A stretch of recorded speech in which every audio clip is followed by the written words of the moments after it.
Happy Tuesday! All right, so brand new book. We finished Blood on the River, Jamestown, 1607. And now I'm going to start reading Poison in the Colony, Jamestown, 1622.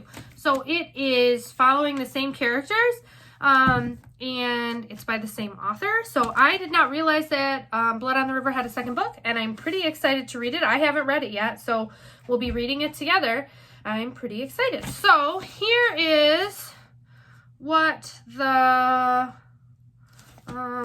inside cover says, the little summary. So I'm going to read that for you before I start reading. I am different. Virginia Layden often thinks as she observes her fellow settlers in 17th century Jamestown.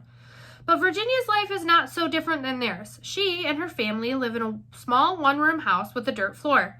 Her friends range from English orphans to Algonquin natives. Sickness and starvation can take the lives of those who aren't strong or aren't lucky. But Virginia is strong, and she is lucky. And while her mother sees it as a curse, her grandmother's gift of knowing, quick peeks into the future, has surfaced in her. It is this knowing that makes Virginia's life both more dangerous to herself and more valuable to the colony's survival. Negotiating the true-to-life struggles of a colony in its infancy, Virginia sees what greed and power can do to people, as well as how she can use truth to overcome her fears, to help those who need it most, and to find herself. Filled with authentic details, real people, and true danger, Poison in the Colony brings to life a significant time in American history.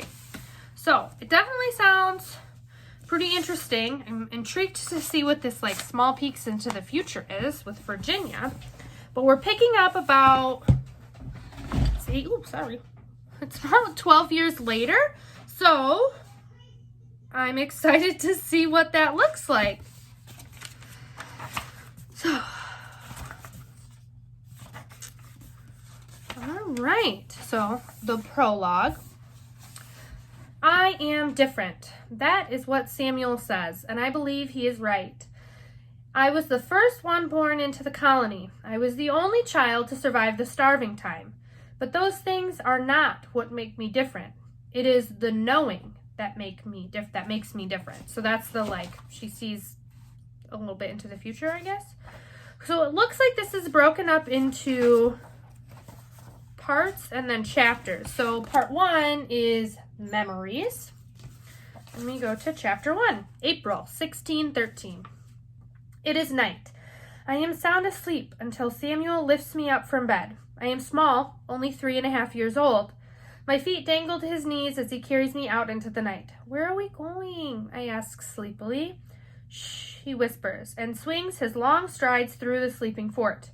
I trust him. He has always been like a brother to me, a part of our family, as he has no other family. I know that he saved my life and my mother's life when I was a tiny baby. I need you to use your knowing, he says to me. I rest my head against his shoulder and nod. I will do as he asks. I will use the knowing for him and never tell another living soul about it, as Samuel has warned me not to. A cat scurries out of our way. An owl calls out her eerie hoo, hoo, hoo. They have kidnapped Matoka, he says. They took her away from her family and hid her here. I want you to tell me where she is. He has stopped walking now. We are at the center of the fort near the huge cookpot. I straighten up to look into his eyes. Why? I ask. Why did they take her away? It feels like a very bad thing has happened. If I find her for Samuel, will I undo the bad thing? Samuel begins to try to explain it all to me, how Captain Argyle is holding her for ransom to get her father, Chief Powhatan, to send us back prisoners and guns. But it is too hard for me to understand, and I am already looking for Matoka, searching with my mind. I feel each cottage in the fort, the sleeping babies, their dozing mothers, and snoring fathers. I close my eyes. The knowing works better that way, and breathe in. I smell urine from full chamber pots, potatoes rotting in storage, lard from the soap-making kettle. I try to remember Matoka. Samuel took me to meet her only once in the Potawatomi village. I played with her little baby boy, and she gave me a string of white shells to wear as a necklace. I try to remember the feel of her, her straight, proud back, her sparkling dark eyes and long black hair, her laughter as she and Samuel shared stories about when they were children, told half in English and half in Algonquin. Her husband, Kocoum, a strong young man with gentle hands, patted me on the head and said, Netapu. Samuel said it meant friend.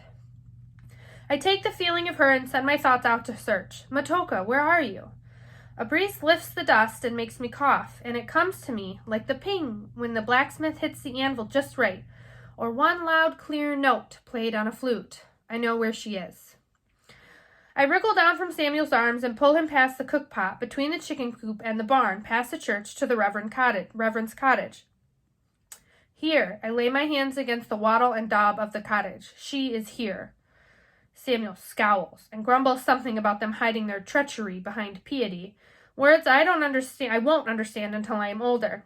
Then he drops to his knees and sets to work, widening a hole into the wattle and daub and already started by the rats. He pulls off chunks until the opening is as big as his fist. Then he leans in and whispers loudly, Matoka, he says, using the name only her family and close friends use. It's us, Samuel and Ginny. We've come to get you free. We hear the soft padding of bare feet. I push Samuel out of the way. I want to touch Matoka, to give her some comfort. I reach my hand inside and feel her cold, shaky hand grasp mine. The knowing comes over me with terrible force, making clear what her fate will be. Tears run down my cheeks. I pull my hand away.